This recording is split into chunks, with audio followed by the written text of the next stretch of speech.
Welcome to our channel KB360। आज इस video में हम देखेंगे पार्ट 9 हिंदी का क्लास 3 का, जो कि है प्राकृतिक पर्व फूलदेई।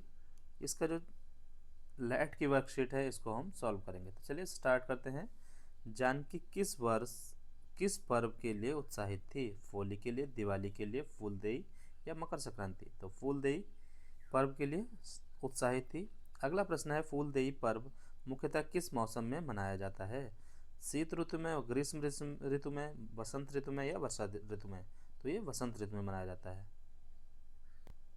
अगला क्वेश्चन है, जानकी और उसके मित्र किस चीज़ से अपनी टोकरियां भरते हैं? फलों से, पत्थरों से, मिठाइयों से या फूलों से? तो सही उत्तर है फूलों से। फूलदेई को उत्तराखंड में किस नाम से भी जाना जाता है? बाल पर्व, शक्ति पर्व, ज्ञान पर्व या कृषि पर्व? तो इसको बाल पर्व के नाम से भी जाना जाता है। ईजा शब्द का अर्थ क्या है? पिता, भाई, माता या मित्र? तो ईजा का मतलब होता है माता। फूलदेई पर्व में बच्चों को किस प्रकार की शिक्षा मिलती है? प्रकृति प्रेम और सामूहिकता, खेलकूद की, इतिहास की, धर्म की? तो इसमें प्रकृति से प्रेम की और सामूहिकता की शिक्षा मिलती है। अगला प्रश्न है, पर्व। पर्व शब्द का सही पर्यायवाची क्या है?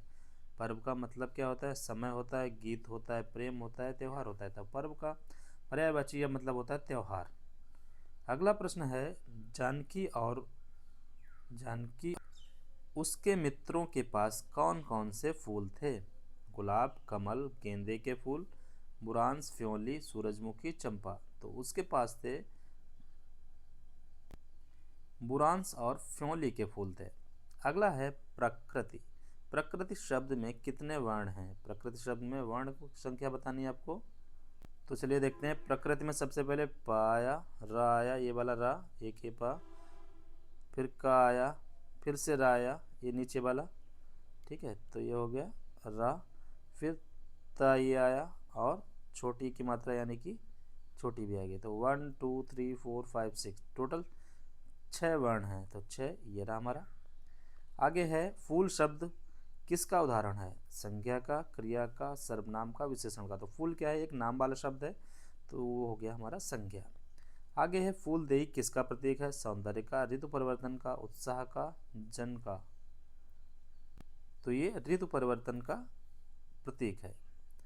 जानकी और उसके दोस्तों को फूलदेई के दिन क्या उपहार मिलते हैं? मिठाई, किताबें, कपड़े, चावल और गुड़? चावल और गुड़। अगला प्रश्न है, उत्तराखंड में किस भाषा में माँ को ईजा कहते हैं?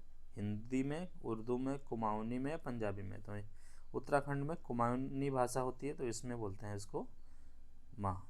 ईजा का मतलब माँ होता है। अगला प्रश्न है, शुद्ध वर्तनी वाला शब्द चुने। समृद्धि, समृद्धि, समृद्धि या समृद्धि? इसमें से सही शब्द कौन सा है? तो वो है समृद्धि, ये वाला। आगमन, आगमन शब्द से कौन सा शब्द नहीं बन सकता? नमक, नमक नहीं बन सकता। आग बन सकता है, आम बन सकता है, गम बन सकता है, लेकिन नमक नहीं बनता, तो इसको टिक करेंगे। आगे है, फूलदेई के त्यौहार पर कौन से मौसम के आने की सूचना मिलती है? सर्दी के, बरसात के, गर्मी के, बसंत के? तो वो है वसंत।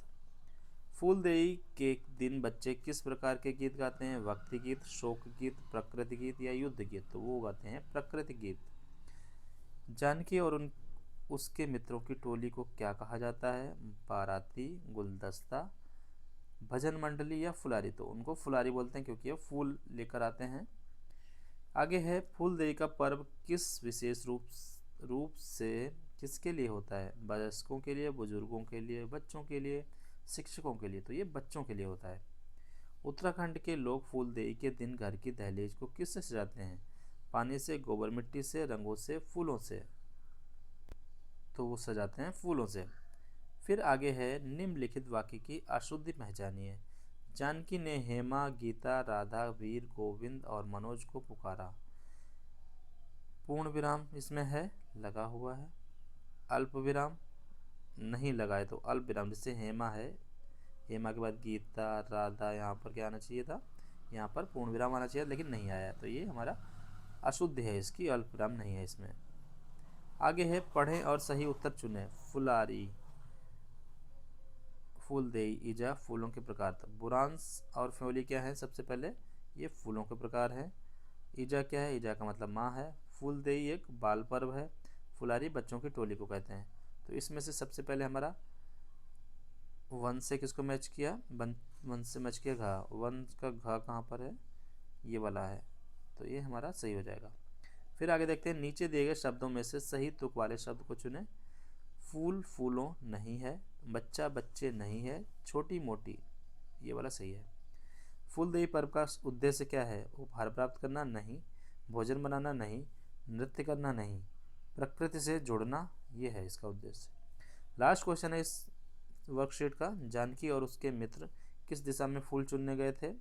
नदी की ओर, जंगल की ओर, गांव की ओर, खेतों की ओर। तो वो गए थे जंगल की ओर। ये थी आज की वर्कशीट। आई होप आप सभी को समझ में आ गई होगी। मिलते हैं नेक्स्ट वीडियो में। Thank you.